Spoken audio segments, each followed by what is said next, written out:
Mayod to, sir. Sir, karangod to, sir. Nakoy pangutangan mo, sir. Unsa man?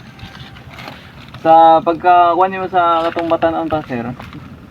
Unsa imong pangandoy sa imong ginabuhi, sir? Ay, mag-uuma. Sa kuan jud, mauguma ra jud imong gipangandoy jud. Oh, mag-uuma. Sa kama ko kana ulit tao pa. Ah, Mag-uuma. wa jud kay laing gipangandoy pud sa una. Kung kanay mo kan maka doktor o maestro. Wala.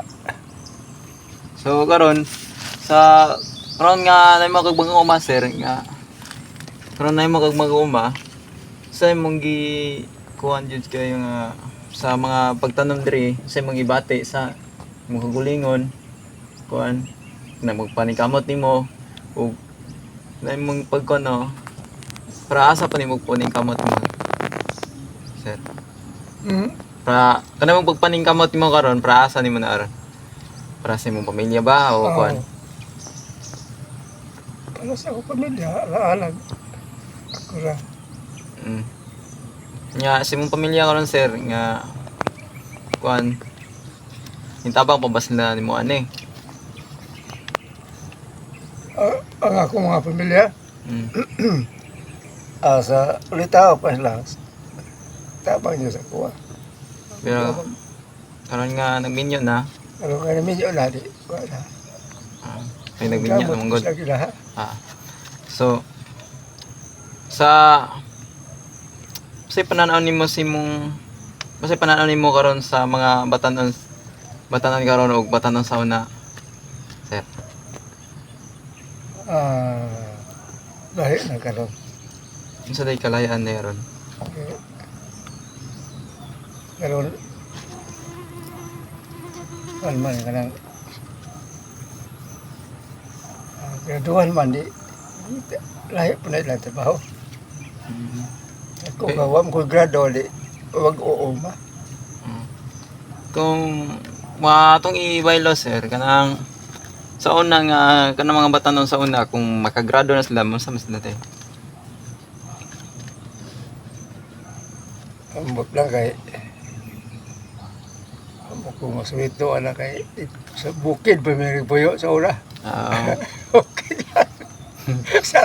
sa mga ano lang. Sa una jud nga panahon lisod kay siya. Kay nga pano nang wala pa kay mga technology, wala pa kay mga high tech nga butang. Lisod dito sa una. Oo. Panahon. Karon kay dali na jud karon kay mga high tech nga butang nga mga kuan kaprasa ng cellphone, mga gadgets, kung ano mga kuan sa mga humayan. Sa una ka wala man. Mm. Dako naglain ang karon sa una. Ang kuan po sa una kay ang kalisuran ng po sa una kay ang pagpuning kamot kay gamay ang sweldo sa imong pagpaning kamot. Sa unang panahon, tag 100 pa yung adlaw wala baho ka. Mm. So, rato po na pugas. Ug karon kung imo nas lang i-compare sa una ug karon, sir, kay unsa jud mo makuan karon, mas nindot sa una o karon? Murag parehas ra. Mm. Karon mahal ang pletonon. Mahal pa po na sweldo. Sa wala baho. Lagi pod. Para patay bantay ra sila. Mm. Sa una, brato ang kuan. Mamuo ka, 100 ang kilo, o karang adlaw. Mm. Yung kaya tag 25 centavos mo po ang gantang pugas.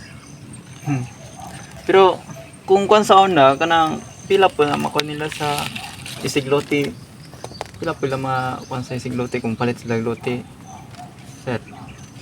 Brato to sa una. Pila din sa una?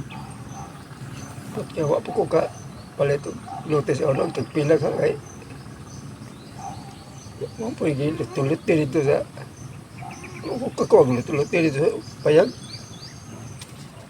Karon nga bilang isang farmer, sir, nga kanay mong gikuan di ari nang ikaw ra isa na hinlo o gatanom sa imong paminaw sa imong pamatis imong lawas, nasa kano kapoy kayo o kanang sa bati mo kuan.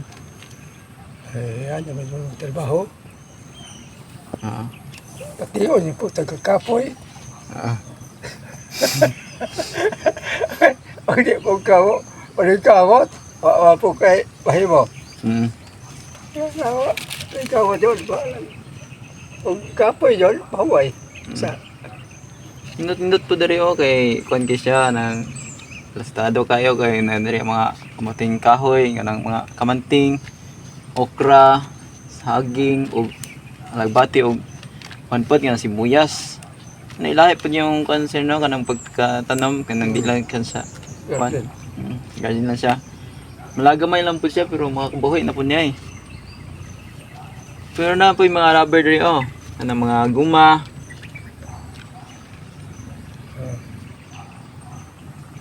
So, kuno, kalingawan ang wala yung trabaho. nga pilang po yung mga income po na ni. Pagkuhan ni mo sir sa kung magpaligya man tawag kag kuno rubber. Pila may income? Ay, guma? Mm. Ay, tunga man eh. Depende ka sa tagok kung tagok di dako ko nung gamay po. So kani day kanang so igor mo ning kuan di ari kanang kuan. Ning sa kita ka na sir. Nananggot, Nanggot. So tunga lang ni siya. tunga last niya. Hmm.